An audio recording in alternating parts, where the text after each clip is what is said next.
آپ کسی ایک استاد کے پاس جاتے رہیں جاتے رہیں جاتے رہیں جاتے رہیں جاتے رہیں، وہ کیا کرتا ہے؟ وہ کہتے ہیں چلو اس کو کچھ بڑھا ہی دو، کچھ اس کو بتا ہی دو۔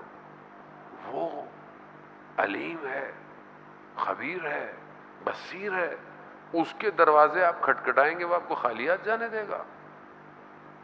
اگر اس کی بارگاہ میں جائیں گے تو غیب کے پردوں کو آپ کے لیے کھول دے گا۔ خوب جانے کی کوشش کریں۔ جوان آیت اللہ فاطمی نے آ کہ خدا ان کے درجات بلند فرمائے، کچھ عرصے پہلے ان کا انتقال ہوا۔ عارف شخصیت تھیں، بڑے بڑے عرفاء کو ترک کیا ہوا تھا۔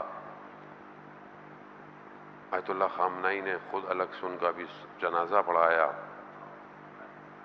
بہت ایک خوبصورت بات کہتے تھے کہ اگر تم یہ دیکھنا چاہتے ہو کہ خدا نے ابھی تمہیں تمہارے حال پہ نہیں چھوڑا اور تمہارے وجود میں خیر رکھی ہوئی ہے نا، تو بس ایک طریقہ ہے چیک کرنے کا، عارف ہی پہچانتا ہے۔ کہا اگر تمہارے دل میں حضرت فاطمہ کی محبت ہے، اللہم صلی علی محمد آل محمد، کہا اگر ان کی محبت ہے تو سمجھ لو پھر خدا نے تمہیں تمہارے حال پہ چھوڑا۔ سارے ہم درک نہیں کر سکتے ان مراحل کو، کتنی بڑی نعمت ہے وہ رابطہ، کتنا عظیم رابطہ ہے۔ ہم بہرحال خدا ہمیں توفیق دے کہ ہم وہاں پہنچنے کی کوشش کریں۔ وہ بیان کرتے ہیں کہ ایک تہران کے باہر ایک گاؤں تھا، وہاں ایک عالم دین کا انتقال ہو گیا، اور اس کے انتقال کے بعد لوگوں نے اس کے بیٹے کو، وہاں پہ مسجد تھی، اس کو مولانا بنا دیا، بٹھا دیا باپ کی جگہ۔ اس نے اتنا پڑھا ہوا نہیں تھا، پڑھا لکھا اتنا نہیں تھا، اب بیٹھ گیا، مجبوری تھی۔ اب کچھ آتا تھا، بہت کچھ نہیں آتا تھا، اپنی طرف سے لوگوں کو بتاتا رہا۔ ایک دن اس نے دیکھا کہ اس کی داڑھی میں سفید بال آ گیا ہے، تو اسے احساس ہوا کہ اتنے عرصے سے لوگوں سے جھوٹ بول رہا ہے۔ شرمندہ ہوا، خدا کی بارگاہ میں توبہ کی، آیا ممبر پہ، لوگوں کو بولا کہ میں معذرت چاہتا ہوں، میں نے اتنے عرصے سے آپ لوگوں سے، الٹا لوگ اس کو خیال کرتے، لوگوں نے اسے بڑا مارا اور اس کے کپڑے بڑے پھاڑ دیے، اس کو گاؤں سے باہر نکال دیا۔ وہ اسی حالت میں شہر پہنچا تو اس کی ملاقات ایک شخصیت سے ہوئی۔ کہا کہ کیا ہو گیا ہے؟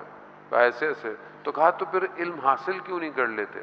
پڑھ لو، جب علم کا مسئلہ ہے تو۔ کہا میں کہاں پڑھوں؟ کہا فلانے مدرسے میں جاؤ، وہاں جاؤ۔ وہاں گیا تو وہاں پر استاد، اس نے بولا کہ میرے پاس تو وقت نہیں ہے پڑھانے کا۔ واپس نکلا، دیکھا پھر وہی شخصیت مل گئی۔ کہا کیا ہوا؟ کہا استاد کہہ رہا میرے پاس وقت نہیں ہے۔ کہا اس سے کہو کہ فلانے وقت نماز سے پہلے اتنے منٹ ہوتے ہیں، ان منٹوں میں، اور فلانا حجرہ خالی ہے مدرسے میں، اس حجرے میں پڑھائے۔ اب جب اس نے جا، اس نے بولا ہاں بات تو صحیح کہہ رہا ہے، پڑھانا شروع کیا، پڑھتا رہا۔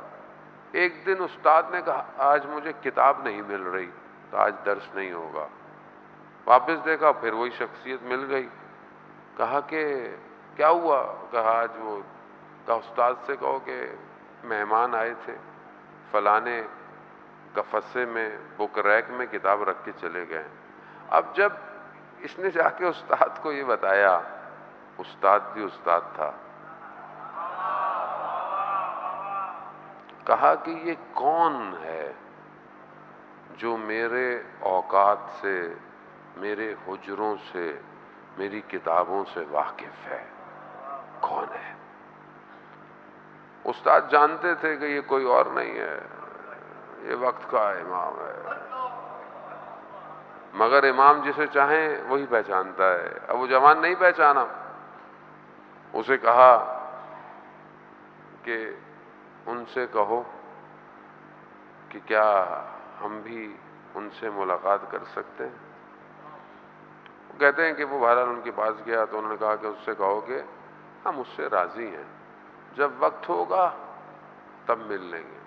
پھر وہ کہتے ہیں کہ وہ پھر شاگرد بھی نظر کبھی نہیں آیا. عزیزان موت، خدا کی بارگاہ میں انسان سچی توبہ کر لے، امام انسان کی ہدایت کے لیے آ جاتا.